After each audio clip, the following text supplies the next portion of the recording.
Good morning mga tropa. So eto na naman tayo. Para sa kaalaman ng lahat mga tropa, kaya in-off ko yung comment section dun sa nag-viral na video. Kasi para maiwasan yung mga hindi magagandang salita. May mga salita kasi dun na nagkakasakitan na, nagmumurahan na. So yun yung iniiwasan ko, kaya in-off ko na yung comment section. Ang kaso lang, may pumukaw sa atensyon para sa akin. Kasi merong isang comment dun, hindi ko nababanggitin yung pangalan, na kung saan may mga binanggit siya sa akin, direktang binanggit sa akin, napasok sa libel, tsaka sa slander. Ang nakakagulat pa, ako pa yung sinasabi niyang sinungaling. Pinost ko kasi yung video, hindi para talaga ipahiya si tatay. Pinost ko yung video for awareness, ano ba yung pwede nating gawin kapag nandun kayo sa ganong sitwasyon.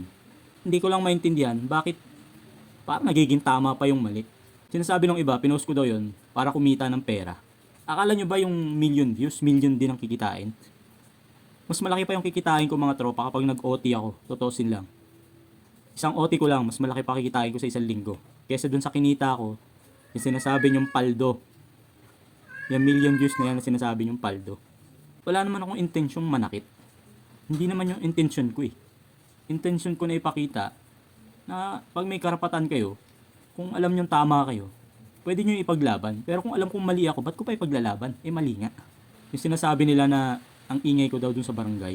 Kasi nga, nagsusumbong na ako. At the same time, tumaas na rin yung boses ko kasi hanggang doon sa barangay, nagsisinungaling pa rin si tatay. Kaya sabi ko, may video na ako, nagsisinungaling pa kayo.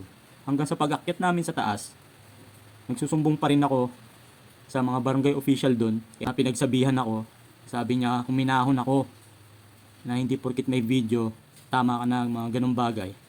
Kaya huminahon ako, humingi ako ng pasensya. Hanggang sa pumunta na kami doon sa kwarto at doon na kami nagkaayos ni tatay. So sa mga naghahanap ng video, wala na kasing video pagdating ng barangay, pinatay ko na bilang paggalang sa barangay. So yun lang, hindi na dapat palakihin eh.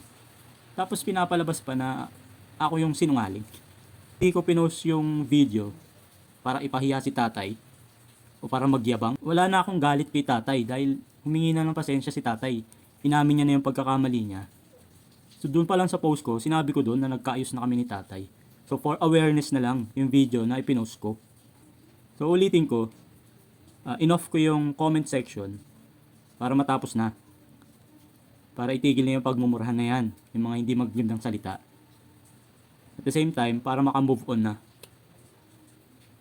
So yung awareness na yun, mali ba yun? Na kapag mayroong ganong sitwasyon, ang una mong pupuntahan, barangay. Instead na magsuntukan kayo dun. Sinasabi nila, bike lang naman daw ako. Pwede akong sumingit.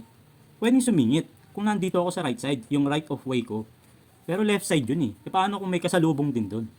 E di ako pang naging mali. Kasi kumounter ako. Kung may puwang lang dito sa right side, di diretso talaga ako. Kaso hindi ako kasya eh. So nag left side ako, luckily wala akong kasalubong. At the same time, nag-escalate yung pangyayari nung hinabol ako ni tatay. Na akmang akala ko sasaktan ako. Kasi iba na yung approach ni tatay. Ang layo ko na, malapit na akong lumabas ng dismo. Imagine nyo nakat ko pa yung video na yun. Kinat ko na kasi yung video eh. Kinakat ko yung video para mapabilis yung video. Ganun naman ang pag-i-edit eh. So ang tagal na nun. Ilang minuto na yung nagbabike ako, pero hinabol pa rin ako. Tapos nung time na yun, inaawat siya nung kausap niya. Yung nagsalita ng hindi maganda sa akin, inaawat niya si tatay. Mahinahon siya nun eh. Tapos ngayon, galit na galit sa akin at nagsasabi ng hindi maganda. Kayo mga tropa, ano sa tingin nyo?